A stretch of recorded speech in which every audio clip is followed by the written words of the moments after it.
times the issues. I'm sure you remember the term, the moniker given to one of our ex-prime ministers, Bapa Perpaduan, and that is not recent. So the issue has been inherent since the beginning of time, and over such a long period, why are we now, 55 years after independence, still having the same problem? Honestly, mate, I have no answer for you. No, seriously, I think that's a very good question, which I think when I go back today and I look in the mirror, I'm going to ask myself. And if I do find the answer, I'll let you know. But I suggest we all go back, look in the mirror and ask ourselves, why is it after so long we are still having this problem? One, perhaps because we never talked about it. But now that we are talking about it, let's see what we can do to change. Really, that's a tough one. On the third question, Article 153. Now, I'm a bit brutal in what I believe in. I think the law as it stands right now has to be respected. But I also echo the sentiment of other panelists. If law is only a reflection, an extension again of the people, the will of the people. If the people want the law to be changed, then it can be changed. But as it stands right now, we would have to respect the law as it is. That's my personal position on that matter.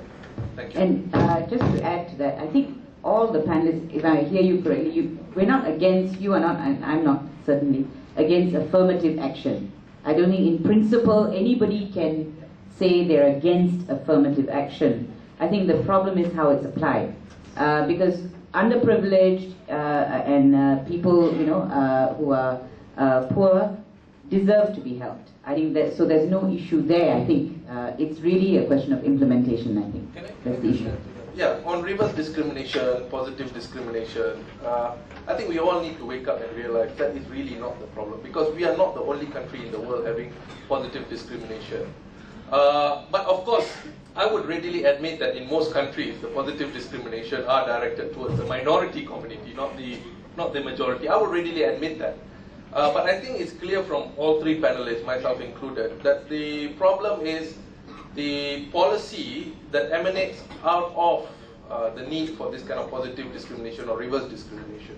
So again, it's a question of dictating and getting the policy right. If we can get the policy right, and if we can help fellow Malaysians, I don't see why is it so wrong. I'm sure we are not objecting to that, helping Malaysians who deserve help. Thank you. Okay, just going back on Article 153. I think we need to stop looking at it as stop looking at this as the be-all and all provision, and we also need to stop looking at it as the source of the problem. Because Article 153, as it stands, doesn't create second-class citizens. It doesn't. It doesn't differentiate.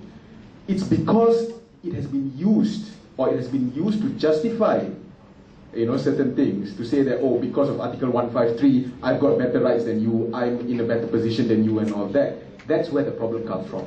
As it stands, to me, it does not create different classes of citizens. Which was my point, that you have to read the whole of 153. You notice how everybody stops just before it talks about the legitimate rights of the other communities. Okay, I think we can take a couple more. Jaya? And yourself, yeah. Yeah, all right, 3 more. Come, Jay, but keep it short. Can everybody keep it short only because of time? I just want to, it's quite amusing to listen. I know ignorance is bliss. But when you put both lawyers out there, they miss completely the scientific basis of things. Race, the concept of race has no grounding in scientific theory. Okay? I'm really very sorry, you've got to move away from this. Even if you have a law or you don't have a law, don't call it race relations. We are all related here. Azmi, sorry to say you're related to Ibrahim Ali, because we have all got 3 billion genes in us, and 99% is the same. All of us here, only 1% difference. And that is the 1% will catch when I go and murder somebody. Alright? So let's move away from this and try to we got to be trendsetters. Just because Britain has a Race Relations Act, don't we have to follow that? It's like, Azmi, I can imagine Frank Swettenham sitting there in 1910, just like you, and deciding these natives got to be categorized, you know. Which is what they did. Which is what they did. In 1920 census is the first time they put Malay, Chinese, Indian, others.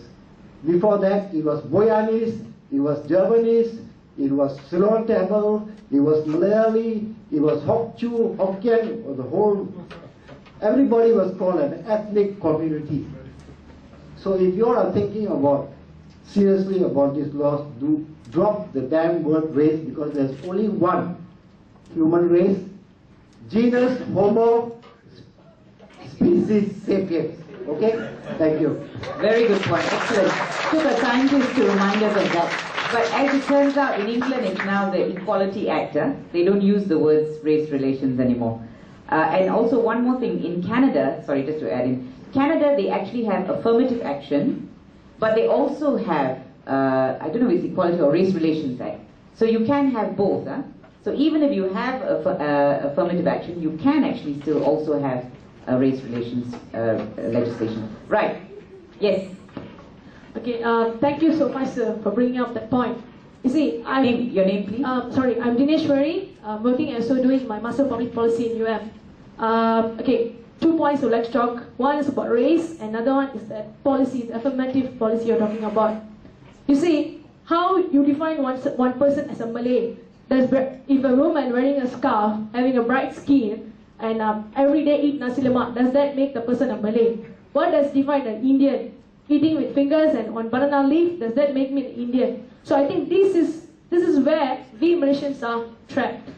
We tend to confuse ourselves between race, religion, culture. You see, recently there is a protest about vernacular schools. Does it mean that only an Indian goes to a Tamil school? Does that mean only a Chinese go to a Chinese school? No. So when you talk about race, immediately go back to a religion, immediately go back to a culture. So what is the fundamental concept of race? Basically, we go back to research, it's actually a geographical distribution, that Malaysians are so left and trapped in the concept of race. So if there is no proper ground for race, then why we have race-based policies? You see, policies are supposed to go based on needs. If you say Ibrahim Ali is a racist, or if you say a man who comes in front say, I'm a Malay first, Malaysian second, if you tell him a racist, then you must also blame another person who get down on the street for a particular race, for example, championing Indian rights. Why does to go Malay rights? Why does go Indian rights? You see, NEP came to address poverty among Malays, okay? But who actually benefited from that? Maybe a group of a family who has a luxurious condo getting discount for another condo. But a Malay on the street is still discriminated. Not only Malays, we cannot say that all the Malays are benefiting. No, the Malays are still poor. We cannot say all the Indians are poor. No, I still can identify all the filthy rich Indians who sit warming up the chest. So the policy in the first place should not go on race. It's supposed to address the need. You get down on the street for the need and not a race. So that's one thing that we must clear. And then second thing is, in the policy making, where do we have a voice? The power is in our hand. It's just an illusion. Only every 5 years once, for that 1 minute you have the power. After that, one day a minister wakes up and thinks, today I want to change the education policy. He proposes it, they don't even bother to ask the people on the ground, they decide. So even you have a fair election, if that engaging, we don't engage the public, we don't engage the street people, we never make a change. So that, the whole rotten system has to be plugged off. Only then we can see the difference. Thank you. That's excellent. I don't have to ask for a response from the panel on that. I mean, that's a comment in itself. Last question. Hello, my name is Ari. I think our panelists are very lucky because my question is similar to the other two. I just want to say this quote. I forgot to read it. It said that it is human nature to desire to dominate where they can't, to insist for equality. I think that is the issue here. It's not really about race. So I have two very important questions I hope the panelists can answer. The first one is, which Prime Minister of Malaysia, past and present, is 100% pure from one ethnic race? The second question is, according to current research, like the first gentleman mentioned, we are all descended from Africans. So, would you recommend Ibrahim Ali and followed by Tun Mahathir to go and do DNA ancestry testing? 100% believe. And I want to say one last quote. This is from a very unlikely source, and it's very misleading because after he said this, he said other things. He said, "I know that in a scientific sense, there is no such thing as race." The man who said it was Adolf Hitler. I'm going to leave it to the panel now to respond and to conclude with their concluding remarks. Okay, I'm actually very interested in this idea that there is no distinction when it comes to race. I mean, I completely agree. We are all brothers and sisters. You know, there's no issue about that.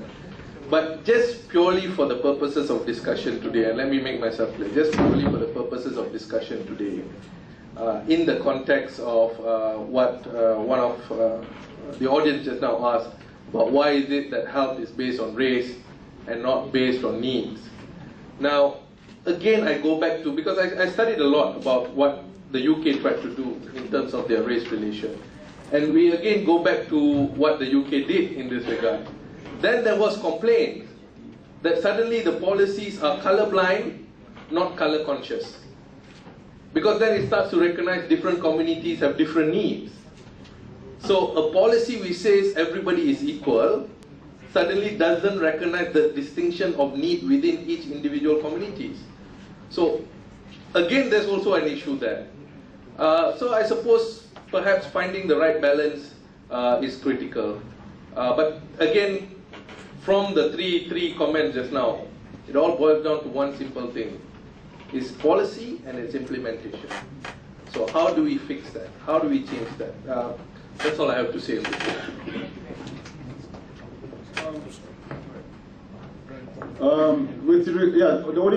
It's only the last chap who actually asked questions. So to answer your questions, the first answer is none.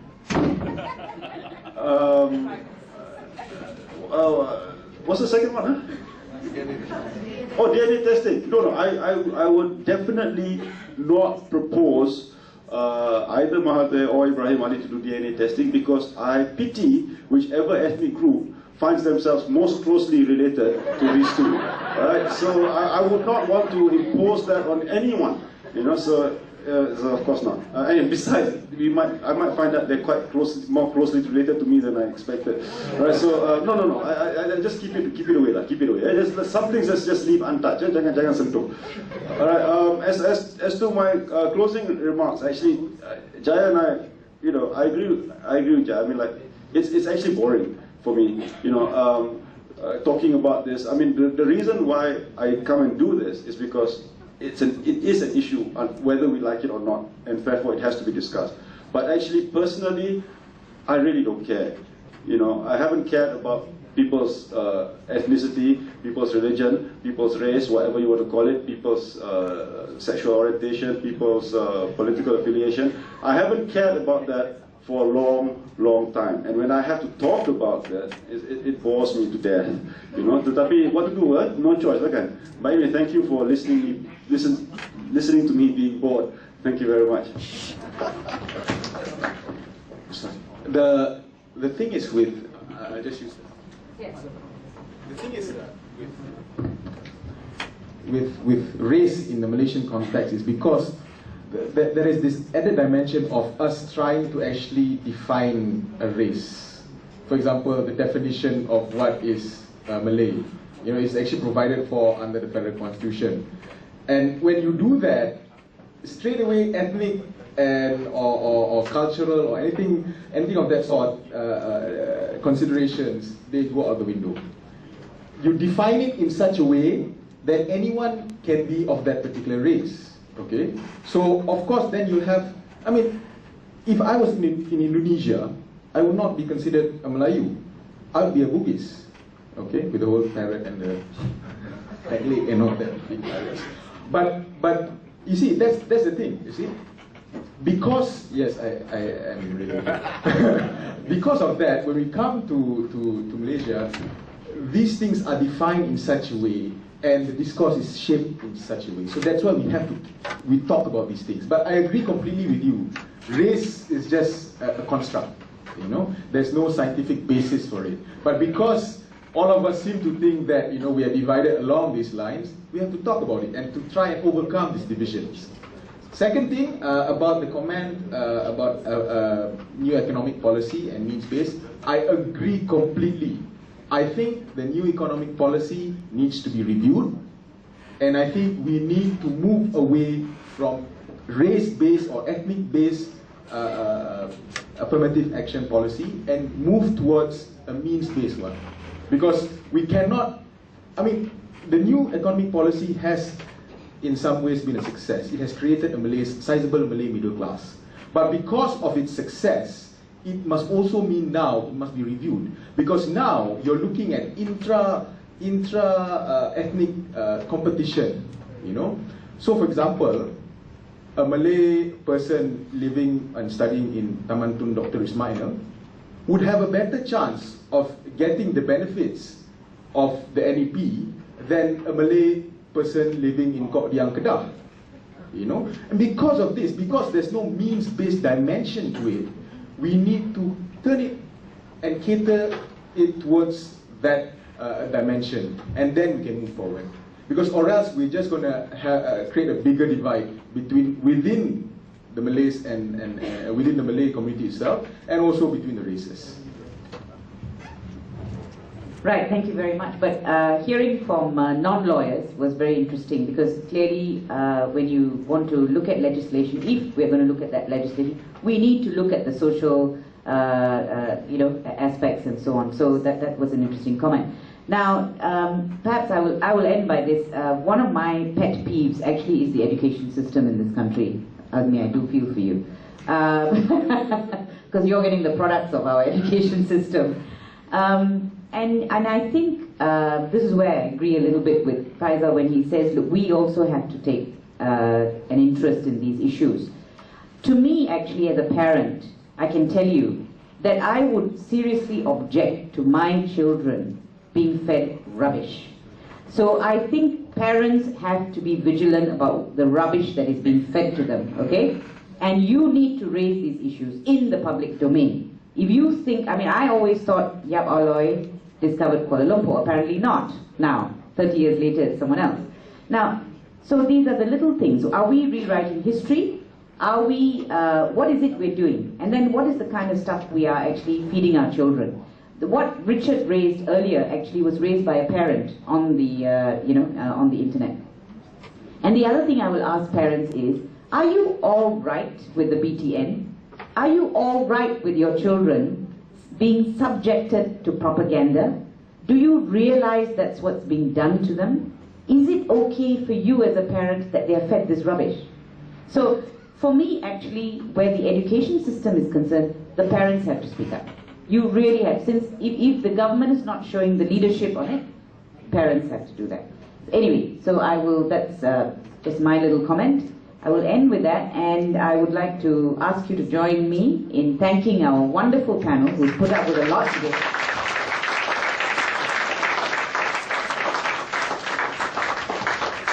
And thank you to the young lawyers. I think they've done a wonderful job. The very fact that we started talking about these issues is really a step in the right direction. I think there's no two ways about that.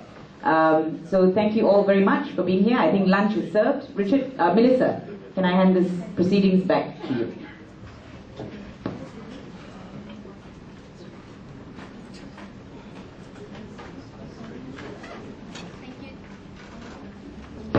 Thank you to the moderator and the speakers for their wonderful insights.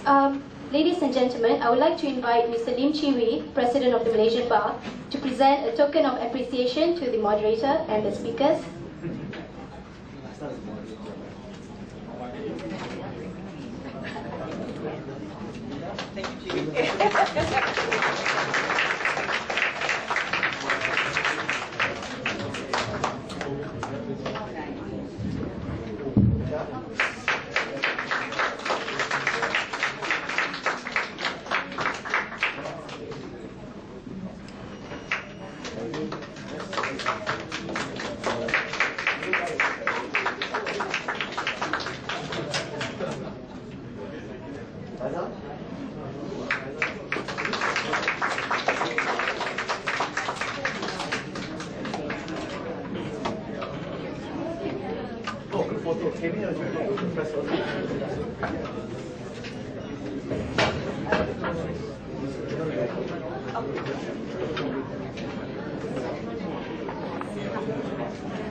Ladies and gentlemen, allow me on behalf of the Bar Council National Young Lawyers Committee convey our deepest appreciation to everyone here today for attending and supporting this forum. We hope it has been a worthwhile and enjoyable one for everyone. By the way, lunch is served outside. You are all invited to lunch outside. And to the moderators and speakers, please stay back because we are having a press conference here. Thank you everyone, have a good day.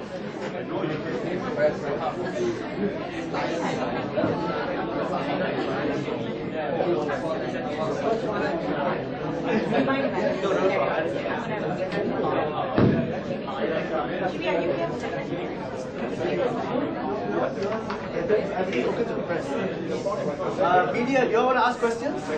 Nothing more, right?